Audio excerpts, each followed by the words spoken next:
Hello, everybody. This is Daniel Dubaba, and in today's program, I'll be discussing about the Fano, Amhara militants, and about the human rights reports.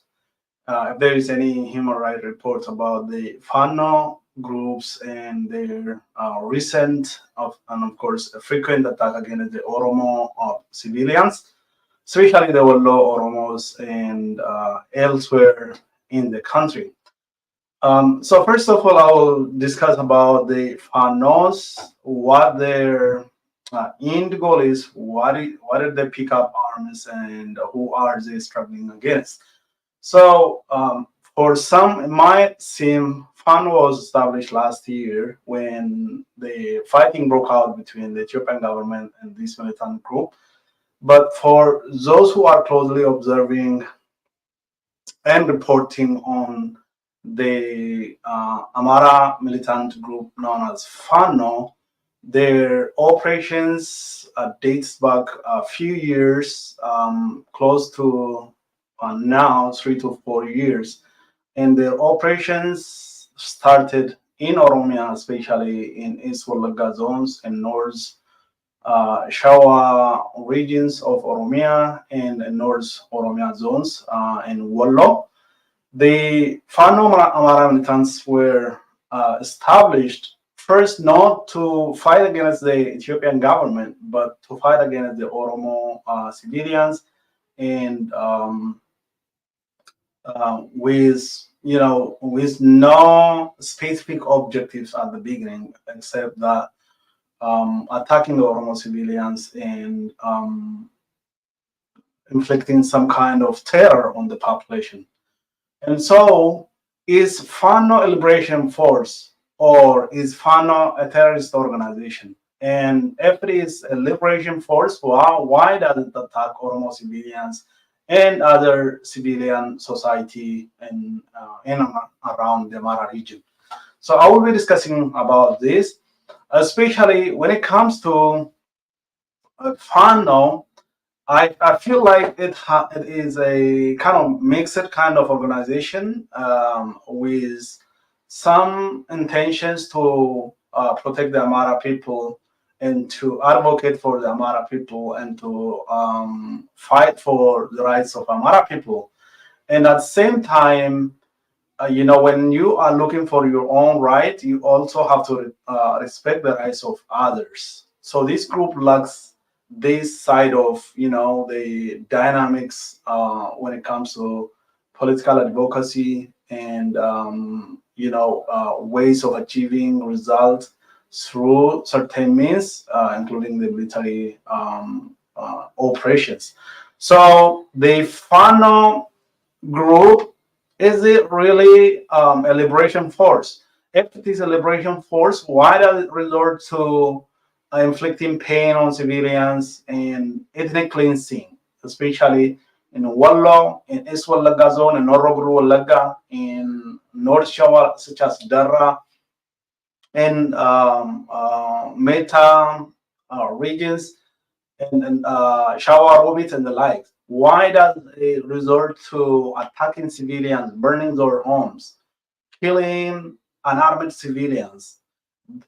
These kind of questions make me question whether a Fano militant, Amhara militant group is a liberation force or a terrorist organization. If they are an entirely liberation force, they should also respect the rights of others. And because if their organization or coming into being was driven by operation that was inflicted on the Amhara people, they should also feel the pains of other society.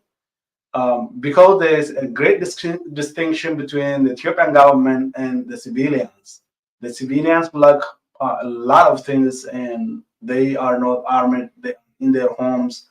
They have no connection at all with the ruling party or the Ethiopian government. So if they are a liberation force, they should understand that the distinction between the government they are fighting against and the populations. And so, what is their intentions to attack the Oromo civilians? And when I say they attack Oromo civilian against the Oromo civilians, this has happened in Horoguru Wallaga zones of East Wallaga zone, and this has happened over several years. It goes more than 3 years now. And Finland News Network has frequently reported on this. The Fano groups operate around Kiramu and around Amuru districts in Iswalaga zones, especially in Horoguru. And they have training camps, and this is in Oromia. They have training camps, and their training camps is only about 20 to 30 miles from Kiramu in a place called Harao, and they have operated in that region almost for 2 years. And what was their actions? They burn people's homes, they burn people's farmland, they drive away the cattle of the Oromo civilians, they burn their homes down, they burn homes with people inside, they kill elderly, women, children, and they don't spare. They the type of operation is meant to instill some kind of terror and fright in the people to drive them away so that they can clean the area and claim that area as their own. And they have done that. They cross over, and some of them are from the same area. They were settled during the Ethiopian Great Famine in 1984, according to the Gregorian calendar, or 1977, according to the Ethiopian calendar. Some of them were settled and given land during the Ethiopian Great Famine from the Amhara region, relocated to Oromia region during the Derg regime. And, some of them um, travel from the Amhara region, the current Amhara region, cross over the Abai River, the Blue Nile River, Abai River, and participate in this fight against the Oromo civilians.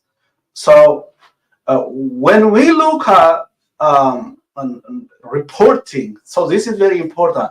So when we look at human rights groups reporting, nobody paid enough attention about this thing. Nobody paid enough attention when the Amhara Fano groups were inflicting this kind of pain and attack against the civilians. No human rights group picked up this and reported on the actions of the Fano group over the last 3 to 4 years. The Fano group have been they have been conducting raids against the Oromo civilians. However, nobody picked about this and reported over the last 3 years.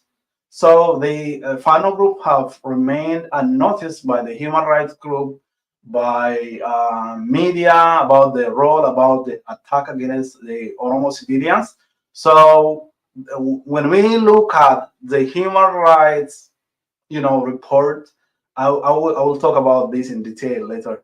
When we look at about the human rights reports, especially when it comes to atrocities that are committed against civilians, the Oromo piece is missing in the puzzle. The Oromo piece is missing because if you look back, the human rights, there is a Human Rights Watch, for example. The Human Rights Watch reported in August of 2023, and they reported deepening crisis in Ethiopia's Amhara region, and all the report is all about the Ethiopian government's atrocities committed against the Amhara people. And just this week, on April 4th, on their X account, the Human Rights Watch reported the Ethiopian military summarily executed several dozens civilians and committed other war crimes on January 29th 2024 in the town of Marawi in Ethiopia's northwestern Amhara region. So you can see that the human rights group frequently report on atrocities that happen to the Amhara civilians by the Ethiopian government or any other group. But when it comes to the Oromo, the human rights groups are quite silent, and they are tight-lipped, and they don't report.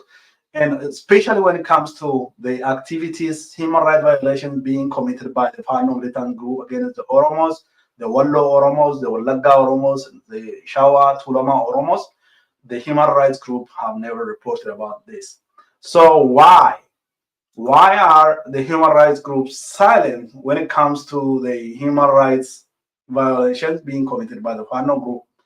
And also, I want to discuss and dig deeper on the whether Fano Amhara militants are force of liberation force or whether they are terrorists. I want to point out some of the gross violations of human rights and execution of civilians in the Oromia region by the Fano group, and whether this can categorize them as a terrorist organization or a liberation force.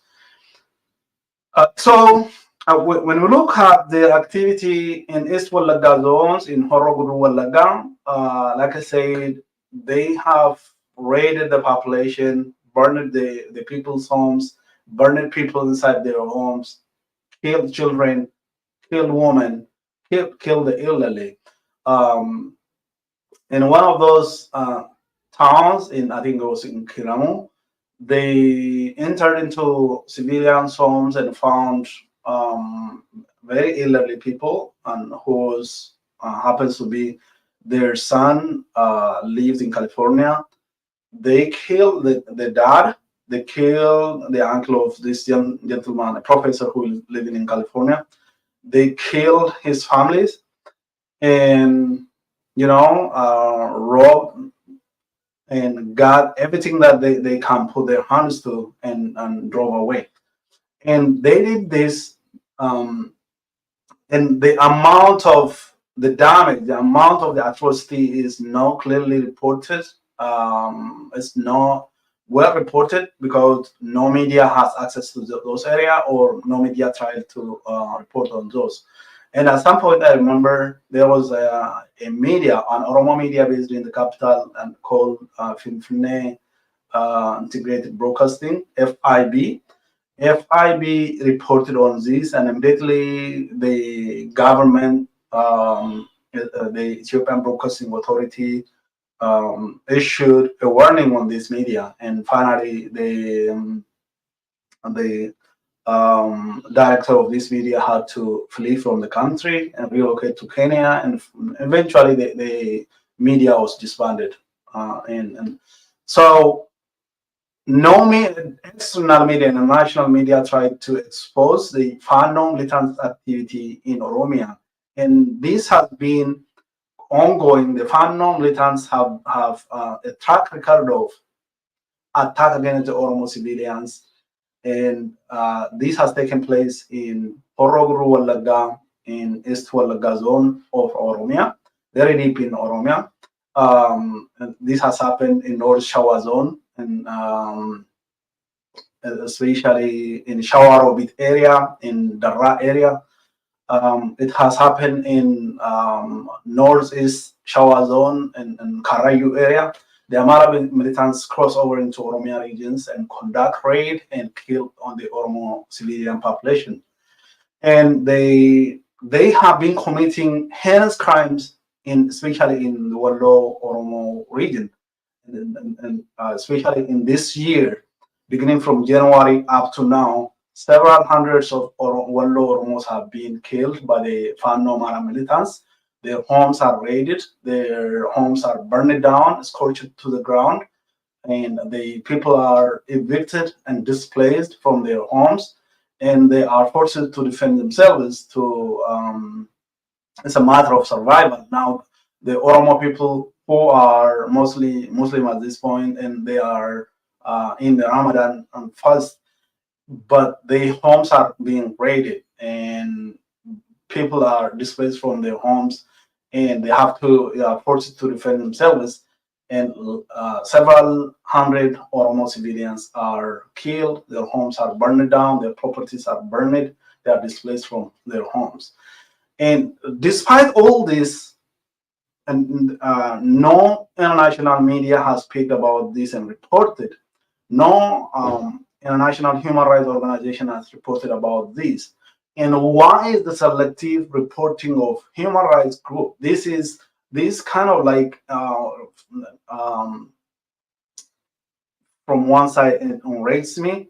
Why the human rights group selectively report about only about the atrocities being committed against the Amhara people, while the force that they have, for example, in their report in August 2023, the human rights group have mentioned about the war that's going on between the Fano group and the Ethiopian government, but they have never dared to report what the Amhara Fano groups are doing to the Oromo population and to the other population, especially well.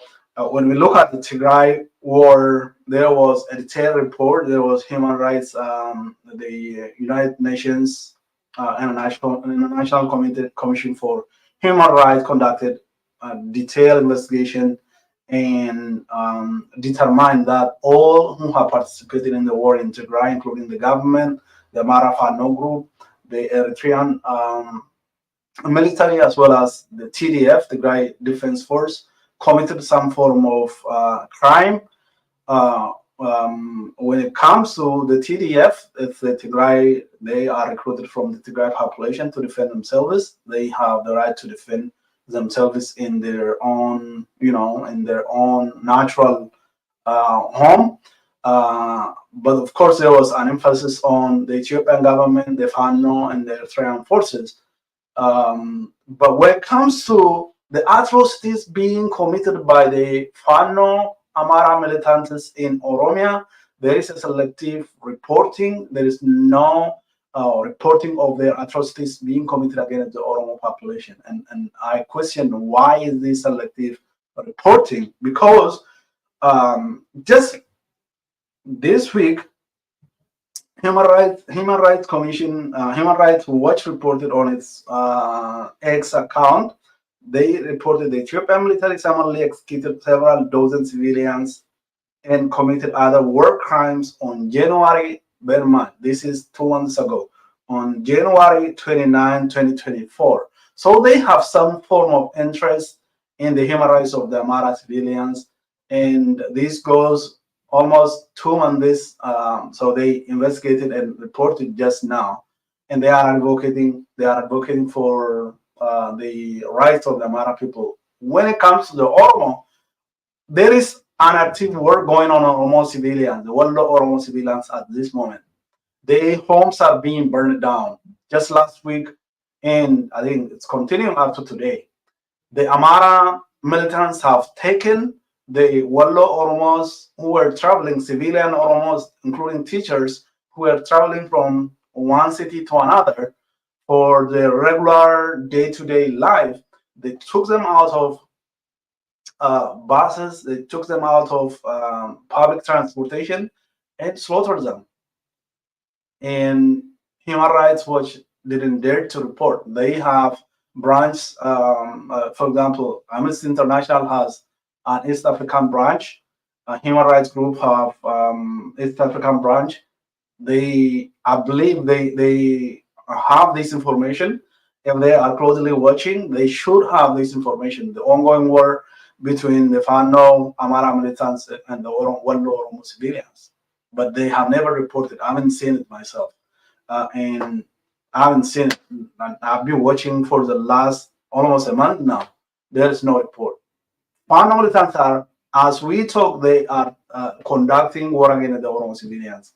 But why do the human rights group selectively report only about the Amhara, and when it comes to the Oromo, they are silent?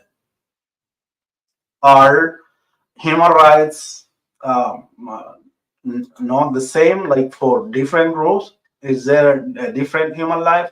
And are the values of the Amhara civilians better than the values of the Oromo civilians?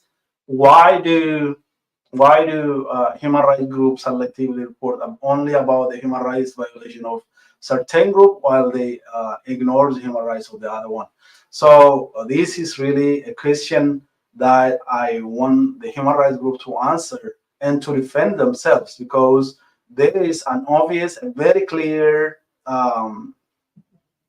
trend and pattern of reporting that I see the human rights are reflecting, and also media, especially thanks to the Reuters that recently reported about the Korean Agenya in the Oromia region that's being headed by the Oromia regional government, as well as some federal government high officials, the Gestapo group that's conducting killings on Oromo civilians. That is the government against the Oromos. That was, that has been long in the coming, and finally came to light.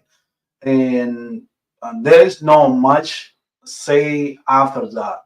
There is no much say after that. Even the Oromos, I believe they have been quiet for the last few years, and there is no criticism that was slated against the Ethiopian government, against the Oromo branch of the Ethiopian government. But when it comes to the Fano militants' activities in Oromia, in Wallo, there is a total absence of any report and a total absence of advocacy for the Oromo civilians, and that is, mind blowing. And there is an obvious selective bias against the Oromos human rights, and I don't know when this is going to end, and how long should we keep waiting. So I believe I've spent about 20 minutes now talking about the Fano militants, whether they are a force of liberation or a terrorist group. And I believe that watching what they are doing to the Oromo people, to the Tigray people, and to the Keman people, to the Agao people, I can't categorize the Fano group as a liberation force. And I believe they have terrorist traits, because the way they inflict pain on Oromo civilians and their actions, they cannot not be far from a terrorist organization. The activity is quite similar to what the Al Shabaab does, what the ISIS does, and what Al Qaeda does.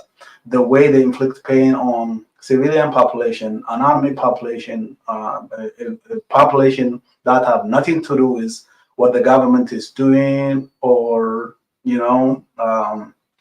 living their own life in their homes. There is no end game that they would achieve by killing a 70-year-old person just based on his ethnic identity or national identity in his own home, in an armed person living in his own home. This has been the feature of the military conduct that Fano has been displaying so far over the last few years since they came into being as an organized group. And to this day, it continues. There's no policy that Fano has demonstrated that clears it as a political force for human rights, for achieving a political end goal for the Amhara people, as they say. Even though they have been vocal about the human rights of the Amhara, they have been conducting terrorist activity against the Oromo civilians and against the other nations who live around the Amhara region, especially the Oromo, the Agao, the Kimans, the Tigray people in Western Tigray, in Benishangul Gumuz zones. When they raid homes and villages, they set fire on homes. We haven't seen, and this is like, and this happens, of course, the Ethiopian military has done the same. The Ethiopian government, defense forces or military forces have done the same, but this is not as prevalent as what the Fano has been doing when it comes to the Ethiopian government. I'm not trying to um, exonerate the Ethiopian military or Ethiopian government. They have been conducting similar activities against the Oromo civilians, but what the Fano have been doing is well documented, and internally we have documented. We have reported about this, and almost like since no other media is picking up and reporting about the activities of Fano, almost we are tired, but they are still some Oromo human rights group that constantly report on this. For example, the Oromo support group that's based in England and that's based in Australia constantly reports. They frequently report, and they're reporting now close to 65, somewhat around there. And they have reported a lot about the human rights violations by Fano groups. But when it comes to international media, um, and international human rights group or the Ethiopian Human Rights Commission, that was established to oversee the human rights in the human rights situation in Ethiopia. There is paucity of information. There is no frequent report as in elsewhere in Ethiopia or elsewhere in the world. There is silence. There is silence. There is a deafening silence. And when we look at the human rights situation globally and in Ethiopia, the Oromo piece is missing. I believe the Oromo piece is missing. That's why um, we want to talk about this today. And this is the problem is ongoing at this moment. The problem is ongoing. Even though Fano aspires to defend the Amhara people, they aspire to take control of the Ethiopian government. They want to come to the capital. That's what they dream. Um, you can't achieve that kind of end goal by inflicting pain on civilians, by attacking civilians, and nobody would welcome you while the people are trying to eliminate the regime in power who is doing similar activity against similar crimes against the population. While they are trying to get rid of the government, nobody will welcome you, or when nobody will support you. So I don't believe they will ever achieve their ambition, their dream to dispose, to remove the Ethiopian government by force and take power in the capital. And I even doubt if they can achieve that in their own region, in the Amhara region. But I want to highlight the atrocities they are committing against the Wallo Oromos. Their activities have been ongoing, and they are gross human rights violations that you can't distinguish between what they are doing and what the ISIS, what the Al Shabaab, and what other terrorist organizations do. And even worse, these days, whatever they are doing is worse than the terrorist organizations globally recognized are doing, because you rarely hear about that these days. Um, what the Fanos are doing is worse, and it's happening on daily basis. It's happening on daily basis. For example,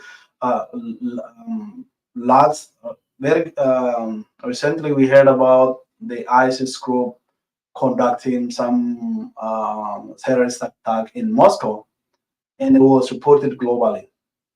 It was reported globally. About 100, maybe I don't know how many people died, but it was reported globally, and every nation in the world deplored this kind of terrorist activity. But when it comes to Fano, they are conducting the same. Is that because the people are still living in the rural areas and they were not watching some kind of a movie or a sport? Um, the Fano have been killing the Oromo population in their own homes. Is that because this population is based in a very remote place, away from the developed world that the world is not reporting? Is that because media have no access? Is that because the government has not allowed international media to operate in those areas? Why is the world so silent? Why are the human rights groups so silent when it comes to reporting on the human rights of the Wallo Oromos that are being purposely killed and trickily cleansed by the Fano Amhara militants? And why is the world still watching and not categorizing the Fano as terrorist organization and very dangerous organization? Why? So I'll ask this question and I'll leave to the listeners. And I want, if you are a human rights, if you have a human rights inclination, if you feel every person in this world have the same right, if you feel the Wallo Oromos, the Wallaga and North Shawa Oromos, and all the Oromos deserve equal rights as the Amharas, I want you to be a voice for these people, because nobody is being a voice for the Oromo people. And I want you to do something, think about it, and ask yourself, what can I do to be a voice for these people? And it has been ongoing so far. And why has the human rights? Why do the human rights groups see this and keep silent? Why do the UN Human Rights Commission, they know this, but they don't say anything about it? They don't say anything about it. The Amnesty International don't say anything about the rights of the Wallo Oromos. The Human Rights Watch, they don't say about the rights of the Wallo Oromos when it comes to when the crime is committed by Fano militant. Is it because of lobby? Because they are lobbied by, when it comes to speaking about the rights of the Amhara group, they are lobbied by the Amharas who live in countries like the US and elsewhere. But when it comes to the Oromo, nobody's vouching for the people, nobody's lobbying for the people, nobody's mentioning about their right enough that the human rights interest is, it's quick, and so that they start reporting. Why don't they report? They know it. If the Human Rights Watch has the information of the atrocities committed against the Amhara group by the Ethiopian government around January 29, 2024, how did the human rights group not get the same information about the atrocities being committed by Fano against the Wallo Oromos? We have to ask this question. And we have to talk to this group, the human rights groups, because the reports by these groups are valued, especially by policymakers, by decision makers, and governments in democratic countries such as the US. And so we have to ask these questions. Why do human rights groups selectively report about the human rights of the Amhara, but ignore the human rights of the Oromo when the crime is committed by Fano militants? Why don't the human rights group highlight the activities of the Fano group against the Oromo people? For example, in the report in August 2023, the Human Rights Watch, in the report that was titled "The Deepening Crisis in Ethiopia's Amhara Region," they even mention about some Amharas being displaced from the Oromia region, and they went to that extent. But when it comes to an active genocide and an active ethnic cleansing that's being conducted by the Fano group against the Wallo Oromos, they don't care. Or I don't know how come they don't hear about this. There's a lot of advocacy activities and reports on social media such as X in the last few weeks, and the Human Rights Watch is tagged, but there is no report. I don't know. Maybe we can wait and see. They might come up and report in the future, but so far nobody said and nobody has said anything about it. And so our today's program is dedicated about the human rights group of the Oromo, as that's being violated by the Fano group. And in relation to that, I want to talk about whether the Fano group can be a liberation force or is it a terrorist organization. And based on my observation so far over the last few years, I have concluded the Fano group cannot be viewed as a liberation force because of the tactics that they apply, the their actions and activities against the Oromo civilians, especially against the Wallo Oromos, against the East Wallaga Oromos, Horoguru Wallaga, the activities around there, and their activities and crimes against the North Shawa Oromos and East Shawa Oromos around Fantale, around Karayu. And all those activities, for me, describes Fano as a terrorist organization.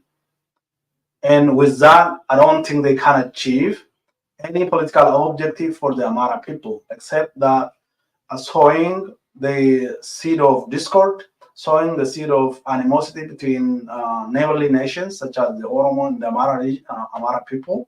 I don't think they can achieve any fruitful and lasting peace for their own people.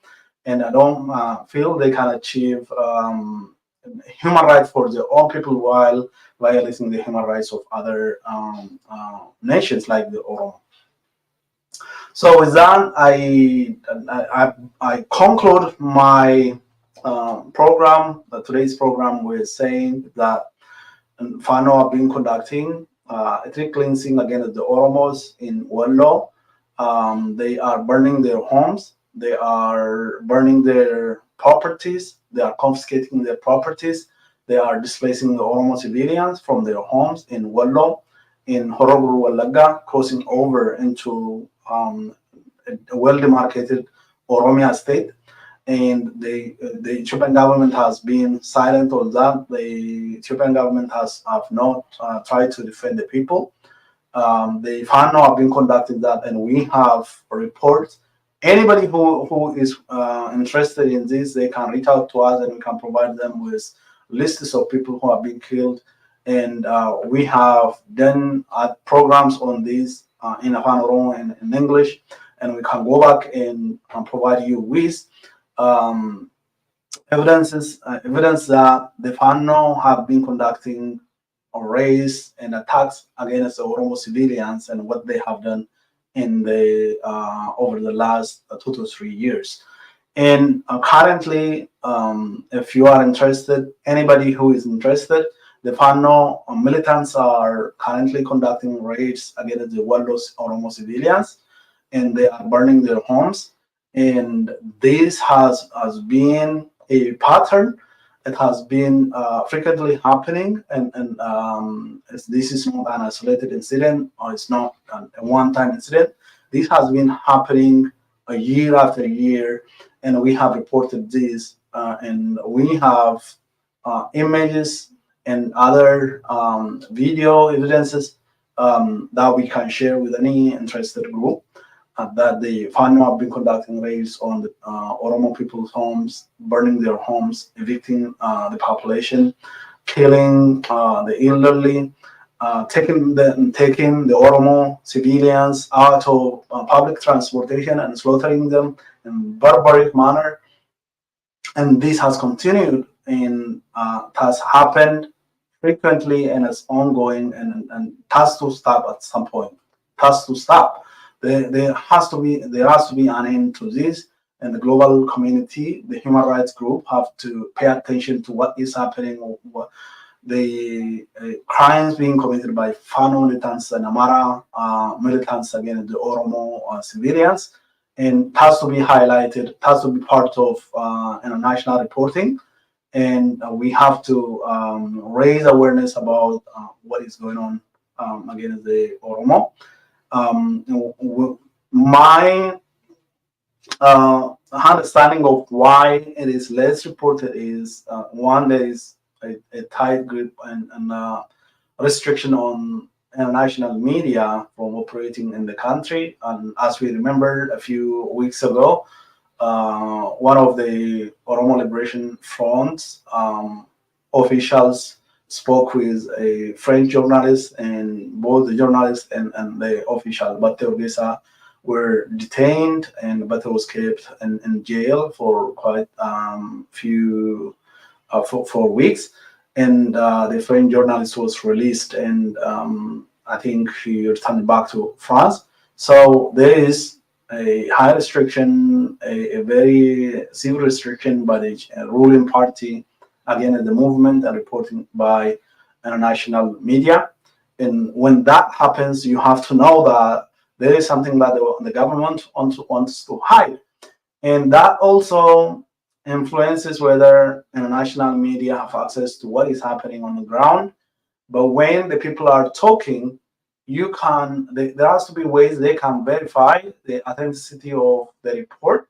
They could rely on, at least if they can't find the first-hand report by sending their own journalists, they should rely on available information and have ways to authenticate the veracity of the news, and still, they can't say we are not reporting because the government has restricted our movement and we have no access to what is happening. They can't just say that, because at least they have to rely on second-hand information and find ways to authenticate that information.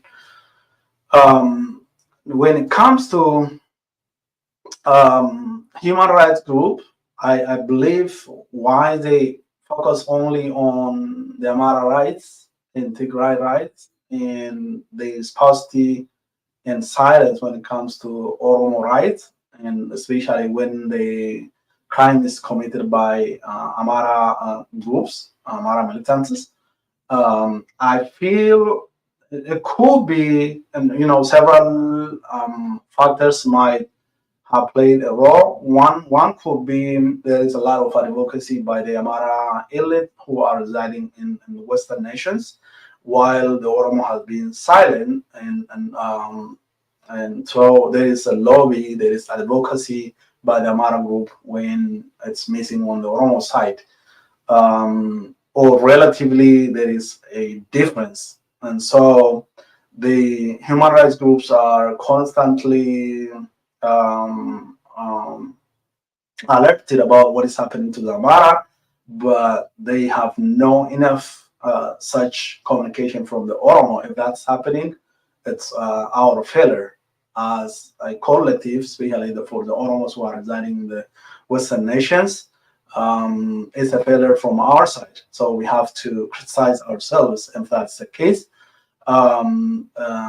Others would be having some kind of bias because of the power imbalance and this kind of status that the Oromo hold in the Ethiopian politics for over a century now. The Amhara have been in power, and they lost that in 1991, but their culture, the identity and language stays dominant, and was allowed to dominate the Ethiopian empire, and it still continues to dominate. And those kind of conditions and factors can influence human rights groups to favor the Amhara and ignore what is happening to the Oromo. And there could be other factors that can influence the bias that we observe, the clear bias that we observe when it comes to reporting the human rights violations committed against the Oromo civilians, especially when the perpetrator is Amhara militants and to do with the Amhara people. There is, of course, there is a clear bias against the Oromo by human rights groups, by international media, by international media. By that, I hope I have highlighted the factors that make me believe Fano cannot be defined as a liberation force, even though they claim they are. And I have tried to show their activity that well describes them as terrorist organization. And this is an ongoing activity, and they willingly are conducting it against all the calls from the Oromo people to stop. They have continued to conduct against a raid against the Oromo, against the Kemant people, against the Agao people. They claim land from Oromia, they claim land from Tigray, they claim land from Agao, Kemant, and they even recently um, uh, kind of collected a petition for a zone in the Oromia region for the Amhara people who are settled. And so I thought about if they can request for a zone in the Oromia region because they were settled there in 1984 because of the famine that happened in the north of the country. I thought about wow, they can the Amaras who the large Amara population that settled in Maryland area and Virginia, and the U.S. kind of start demanding the government to have their own state, like the Amara state, like they can sign a petition, and they can do the same. Anyways, they have that kind of tendency when it comes to especially the Fano militants. They have a tendency that you can distinguish from that of terrorist organization. And if killing civilians in their homes, burning homes of people with people inside, if killing women and children, and if taking people out of public transportation just based on their identity, national identity, and murdering them with cold blood will not classify you as terrorist organization. What can classify you? With that, I conclude my today's analysis about the human rights violations being conducted by Fano militantes and the failure from the human rights groups in terms of reporting on the atrocities conducted by this group against the Oromo people. Roger says free all political prisoners in Uganda. Yes, I support that, Rogers, and I hope Rogers, and I support that idea, and I support if you have information about human rights violations elsewhere in Africa, especially in Africa, because I am originally from Oromia in Africa, and I would like to focus on that region. Feel free to send out the information with evidences, and we are willing to report on that. And with that, thanks so much for watching from Finland News Network. And please share our program with your friends, comment and interact with our program. Stay tuned for our next program. Tomorrow, we would like to evaluate the last 6 years under Abiy Ahmed. So Abiy Ahmed came to power on April 2nd, 2018. And so we would like to evaluate how he fared over the 6 years, what he has achieved, and what are his failures. And so, what is the future for him and for the Ethiopian Empire under Abiy Ahmed, and his roles in Northeast Africa, his um, political strategies, and how he's been dealing with neighboring nations. And so we'll be discussing on that tomorrow with one of Finance Network's previous analysts, with the Nebo Wario. Hopefully, at some point, we have not decided what time, but it's going to be around the same time, around this time tomorrow. And so stay tuned for that, and hopefully you'll join us. So we'll be discussing about Abiy's government, Abiy's leadership in the last 6 years, and the way forward under his leadership. Thank you for watching, and stay tuned, and goodbye from me.